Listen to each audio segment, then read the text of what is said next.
Hey, bonjour à tous, c'est Pokéglisse et aujourd'hui on se retrouve pour l'épisode 5 de On débriefe les championnats du monde Pokémon. Après un dernier épisode mouvementé tant par le combat incroyable de Sacha et Cornelia que par la censure de la vidéo, on revient avec un épisode rempli de nouveautés. Donc si cette vidéo vous plaît, n'hésitez pas à lâcher un gros pouce bleu, à vous abonner, à dire à vos amis de s'abonner, c'est très important et on se retrouve tout de suite.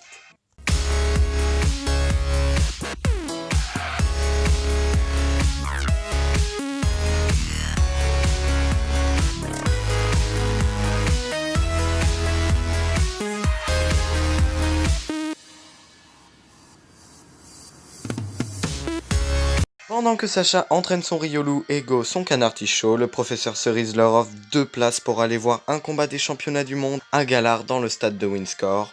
Et sur le chemin du stade, dans le hall, Sacha est attiré par une grande statue d'or qui pour les gens qui ont joué à épée et bouclier n'est pas inconnue car c'est la statue du héros située normalement à l'hôtel Rose Bouton d'Or dans les jeux. Donc il ne s'attarde pas dessus et se rend au stade pour assister au combat de Roy contre Tara. C'est le deuxième combat de la classe Master après le combat génial de Tarak, le champion du monde en titre, contre Peter, le maître de Johto, et il promet du très lourd ce combat. Les deux adversaires avancent dans le stade et le combat peut commencer. Roy envoie Duralugon, Tarak son Dracofeu et c'est parti. Duralugon utilise Griffacier et Dracofeu réussit à encaisser en retour. Il utilise Dracogriffe que Duralugon encaisse aussi avec Mur de Fer. Il réutilise Griffacier, mais Dracofeu l'esquive grâce à Tunnel, qui réussit à bien toucher Duralugon. Dracofeu enchaîne avec Point Éclair, mais il est trop lent, et la lame de roc de Duralugon le touche de plein fouet. Roy lui ordonne d'utiliser Métal Laser qu'il charge et qu'il envoie sur Dracofeu, incapable de contrer avec Lance-Flamme, et qui retombera directement affaibli. Roy décide de gigamaxer Duralugon et Tarak le suit en gigamaxant Dracofeu, qui sont deux Pokémon qui peuvent gigamaxer. Duralugon utilise Lithomax et Dracofeu le détruit littéralement avec Pugilomax qui enverra la Terre sur la barrière invisible du stade. Point de nouveauté, on nous apprend qu'il y a des barrières invisibles pour que les attaques ne puissent pas toucher les spectateurs. Il enchaîne avec Métallomax et Dracofeu lance sa fournaise G-Max qui vient détruire le métal et frapper Duralugon qui, après le coup surpuissant, sera mis KO. Alors après ce combat, certes court, mais c'est toujours intéressant de voir des nouveaux combats dans la nouvelle méthode de Gigamax de cette génération. Les deux adversaires se serrent la main et Sacha, comme on le connaît, ne peut pas s'empêcher d'appeler Tarak, qui le reconnaît et qui le salue, avant de faire un signe au président Cher Rose, qui fait là sa première apparition officielle dans cet animé, avec l'animé parallèle Elle du Crépuscule, où il fait des apparitions dans presque tous les épisodes. Là, c'est sa première apparition officielle dans la saison 23. Et après le combat, Sacha et Go retournent près de la statue du héros, où ils croisent, première apparition encore d'un nouveau personnage, Sonia, qui leur explique l'histoire du héros à l'épée et du bouclier, avec l'histoire de la nuit noire que les gens qui ont joué au jeu connaissent très bien. C'est l'histoire principale du jeu, enfin en tout cas avec Zamazenta et Zacian. Donc voilà, Sonia leur a expliqué ça, mais ça n'a pas duré trop longtemps. Ils se quittent et Sacha et Go rencontrent un dresseur qui demande le chemin du centre Pokémon. Il leur explique qu'il s'est fait battre par un Pokémon puissant et sans hésiter, ils vont à la rencontre de ce Pokémon. Ils se rendent à l'endroit indiqué et ils croisent un canard Tichot de Galar. Alors bien évidemment, Go veut le capturer mais se fait battre et c'est au tour de Sacha de l'affronter. Riolu sort de sa Pokéball car il a ressenti la puissance de Canard Tichot.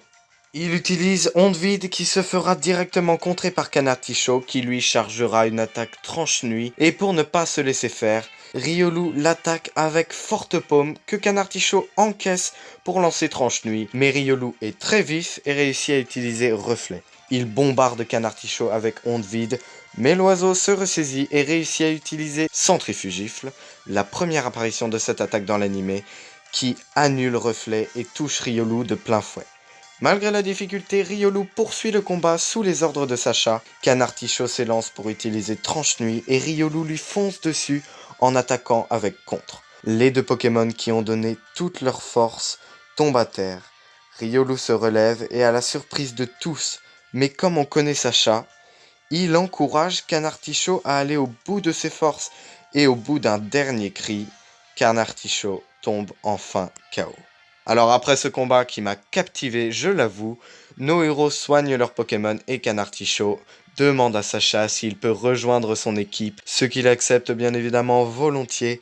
Et voilà, ça faisait seulement 6 épisodes que Sacha n'avait pas eu de nouveau Pokémon, et en a maintenant un de plus. On passe maintenant à la partie théorie de la vidéo, comme à chaque fin de vidéo, à chaque épisode. Et parce que je dois avouer aussi, je dois le dire, cet épisode, je trouve que c'était un des meilleurs de cette saison pour le moment, pour les 27 qui sont sortis. Je trouve que c'est l'épisode le plus complet de cette saison, avec le plus de nouveautés qui nous expliquent le plus de choses. On a eu une capture, un combat, l'explication d'une histoire, l'apparition de plusieurs nouveaux personnages. On ne peut pas dire que cet épisode n'était pas complet. Et pour la partie théorie, ce sera une théorie sur les saisons à venir dans l'anime Pokémon. Parce qu'il faut en parler, Sacha commence vraiment à monter une équipe surpuissante.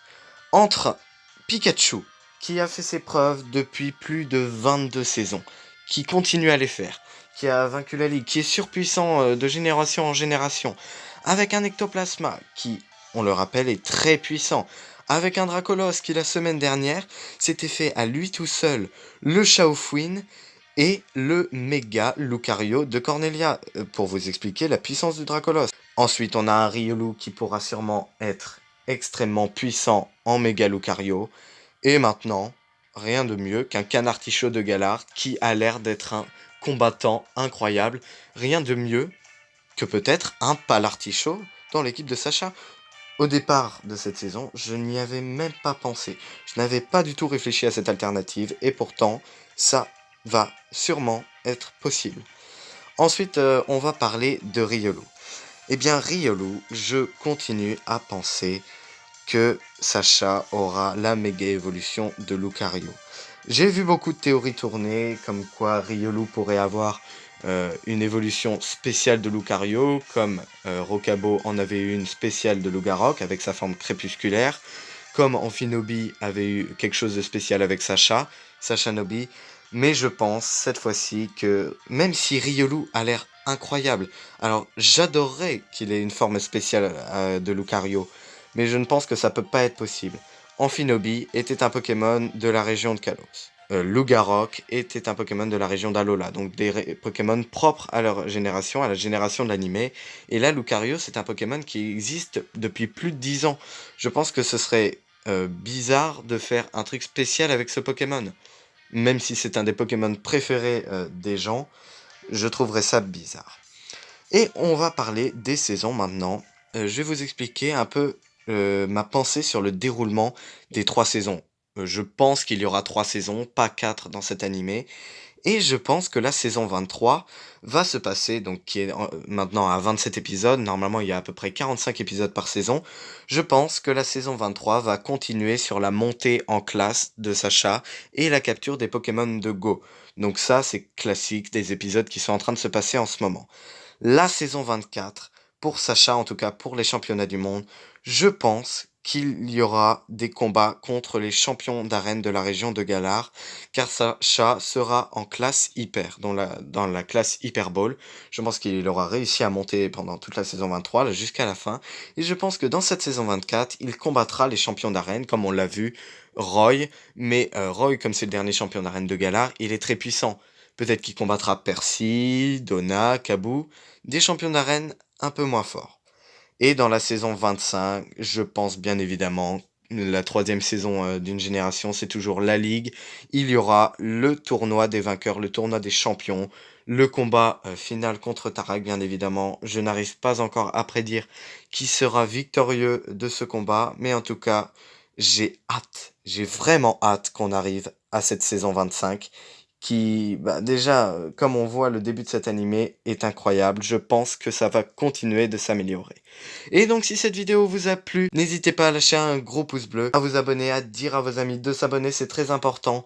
On se retrouve la semaine prochaine, si jamais il y a un combat des championnats du monde pour Sacha. On voit bien, il y a un Larméléon qui va faire son apparition, qui va le capturer, peut-être Go, peut-être Sacha, on n'en sait rien. Peut-être qu'une capture pour Sacha n'est pas suffisante dans cet épisode.